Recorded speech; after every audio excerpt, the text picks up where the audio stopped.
This is the current situation here as we sit in this Walmart parking lot. The other RVs and travelers and nomads. We are currently in a situation of temporary homelessness as we await relief here in Montana. I received some very unfortunate bad news today. Not at all what I wanted to hear, but when life gives you lemons, but right, this guy is about to sideswipe me and take me out while I'm sitting here. And I have been sitting here since before he showed up. It would only be fitting to get just the side of my car ripped off sitting in the parking lot by somebody who is incapable of maneuvering an F-250 and driving and pulling a Forest River Wildwood travel trailer. Thanks, bro, for not destroying my car. Appreciate that.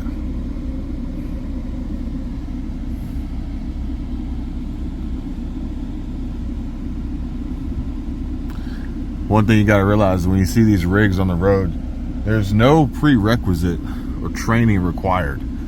So the likelihood and possibility of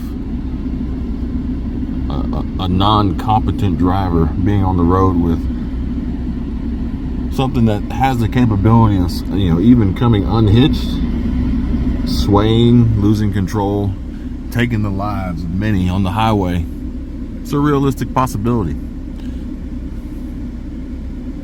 That dog is whooping that kid's ass.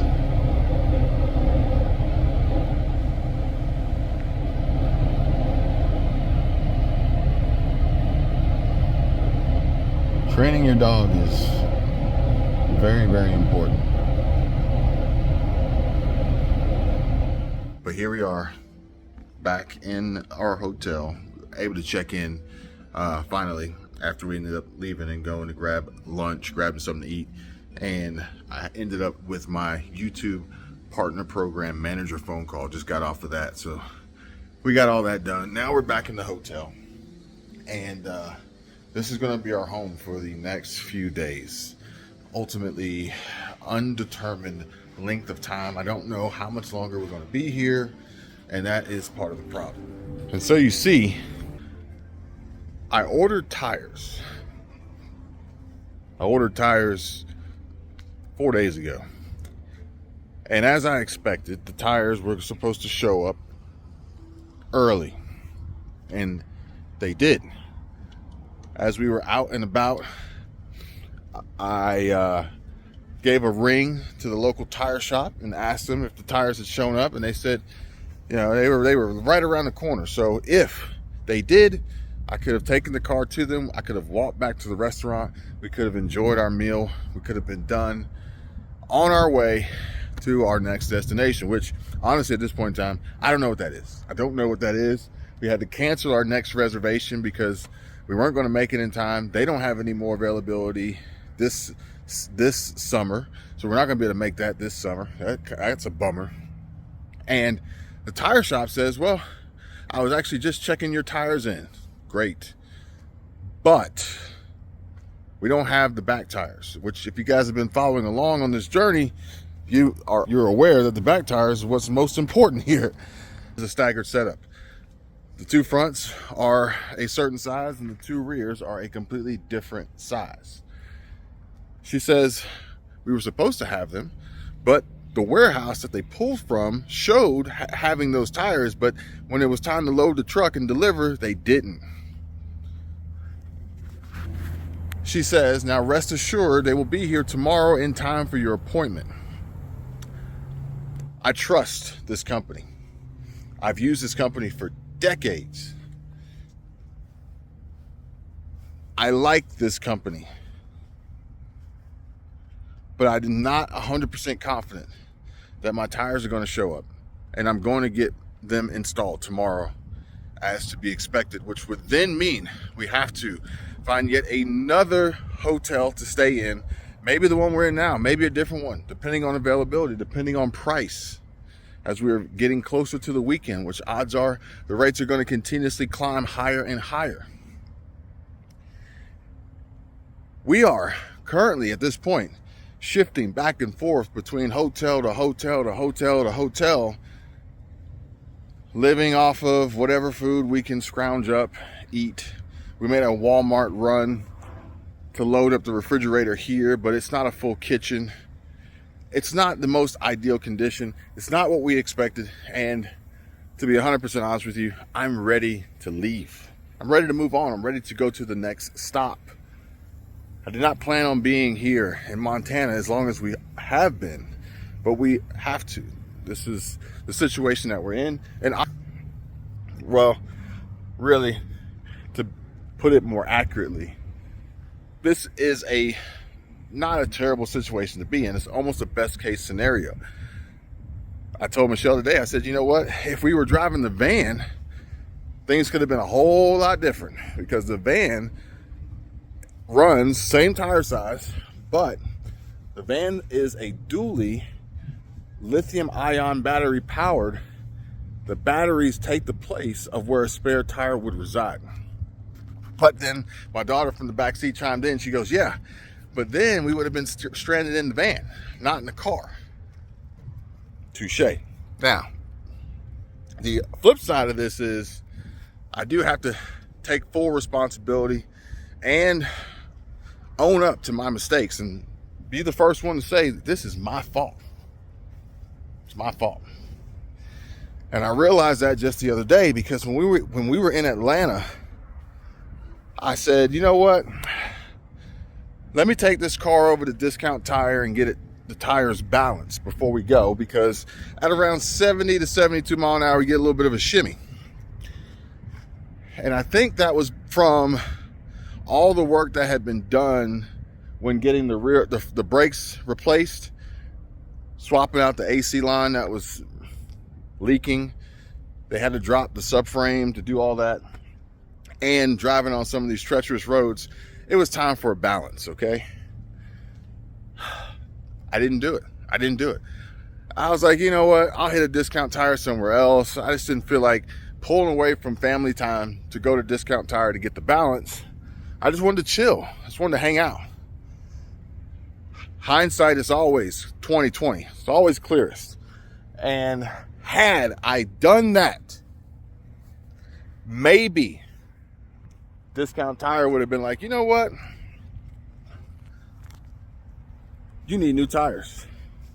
Or you've got a nail in this tire. Or a variety of different things that they could have possibly said. Repairs that could have been made. Tires that could have been ordered and ready for us ahead of time. Seeing as how now these tires, being the brand, supply chain issues, the sizing, labor issues, you're looking at like 4 to 7 days transit to receive them, despite having a warranty. A warranty is cool. It saves you money on having to replace the replacement tire costs, but it doesn't change the fact that you still have to either limp along on a spare, or in our situation, pay for hotels, waiting for tires to show up so you can continue on your journey. This is life, folks. This is how it works, or more accurately so, how it doesn't work. But nonetheless, we are going to continue to press on. We will eventually make it to our destination, and everything that has happened so far is going to be a conversation, a story, a talking point, a memory that we will all reminisce about, laugh about, and I think even better, watch, because we have recorded so much of what has happened as it has happened. Now, look how crazy my trunk is, my hatch is. Like, it's just unbelievable. And this bottle of water is just like leaking everywhere. Like I said, The only thing that could have possibly made this any better was if that travel trailer, that F-250, would have just sideswiped my car. I mean, literally can't make this stuff up, folks. Literally can't make this stuff up. We'll say this. I learned something. I learned a lot of things. But what I learned is you kind of just got to like take it as it comes. You got to laugh about it. You got to brush it off. You can't let it get you down, because if you do, ultimately that's going to cripple you. It's going to be a burden. It's going to like stifle your vision and prevent you from being able to see clearly and ultimately see and formulate solutions to your problems. With that being said, one of the hardest things I had to do was not trying to make repairs on the side of the Canadian highway, or plug a tire on the side of the road, or put this collapsible spare on and try and get my family to safety. I ain't gonna lie, guys, the hardest part about it all was picking up the camera to record it while it was happening. That was the hardest part. Not for me, not for content and revenue and ad revenue, but to document it, to be able to remember this, to share this memory, to have the story, to potentially help others prepare, solve a problem, get through a challenging situation, formulate a solution. And in the heat of the moment, when things were like pretty much as bad as they could possibly be, I wanted to just say, you know what, screw it. Let me just get this done and move on. But I picked up the phone, I pressed record, because I wanted to be able to help other people. And eventually at some point in time, I'll get those videos edited and uploaded for you guys to check out. But in the meantime, here's a sneak peek. Your hair looks really pretty today. Hey, thanks. We just slowed down for this construction zone. We're gonna have to cut this video short because back driver's side tire has a bit of a problem. Oh, this is lovely. This is lovely. It's a good thing we're in the middle of friggin' nowhere. Hold on. I can get this over there. That's not good at all. Well, we've got good news and we got bad news. Which one do you want first? Like, bugs have died inside of my rim. That's the good news? No. The good news is there's a tire shop like 4 miles up the road. The bad news is we're not gonna make it 4 miles up The the bad road. news is they close in like 18 minutes. Hopefully it's kilometers, because that's shorter in miles. These damn bees. Jesus. Don't get stung. How about you get in the car? Just All right. get in the car, sir. Huh? Mm-hmm. So we just take this. We backed up and rolled to the point where I could easily reach with the probe reamer and stick it in there. Yes, I'm not trying to get all up in there. I know that sounds awful, but I don't know what's worse, this exhaust or the bee. both. Be careful. Stay out of the way.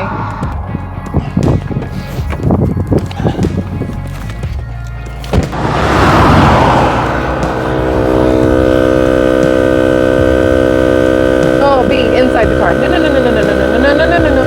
Yeah, it says negative 23 now. It was negative 33 a second ago. Without rotating. All right, so we got a little bit of a Porsche Macan GTS road trip update. Slow down to 60. And as we slow down to 60, boom. Tire pressure dropped to like dropped to 28. I'll take the pump off, and then we're gonna head down to Canadian Tire, which is like, says like 10 or 15 minutes up the road. All right, guys, pretty much dead in the water here. The plug did not last, shot out. And yeah, we're pretty much done, we're toast. So the best part about getting a flat on a road trip is taking all your crap out, putting it on the side of the road so we can access. Now that I think about it, this spare is actually going to be perfect because being all-wheel drive, tire ratios need to match.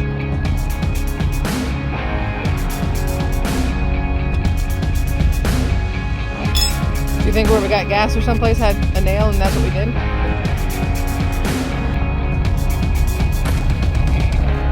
Did you? Just the other day. Oh, you inflate that after you put it on? What happens after that?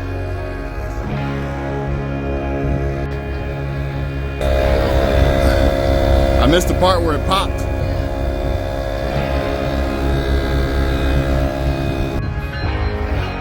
Honestly, I don't know why Porsche doesn't give you a full-size spare. It fits just fine. Let's see if we can get this joker to close. Close enough.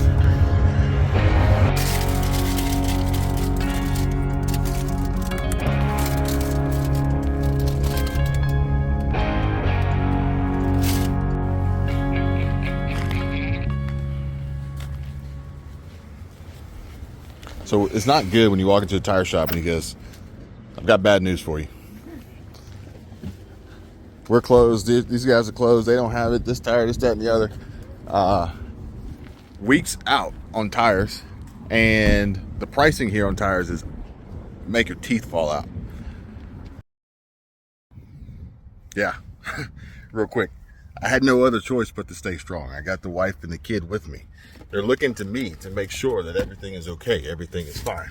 But I will say, I don't want to try to take all the credit here because I am currently back here trying to gain access to what's underneath this wheel. And Michelle says, hey, while you're down there, make sure you grab some water. And also, if you could, grab my heating pad. So, got the heating pad. Fortunately, we didn't pack this thing up to the gills. Otherwise, we would not have been able to fit this in.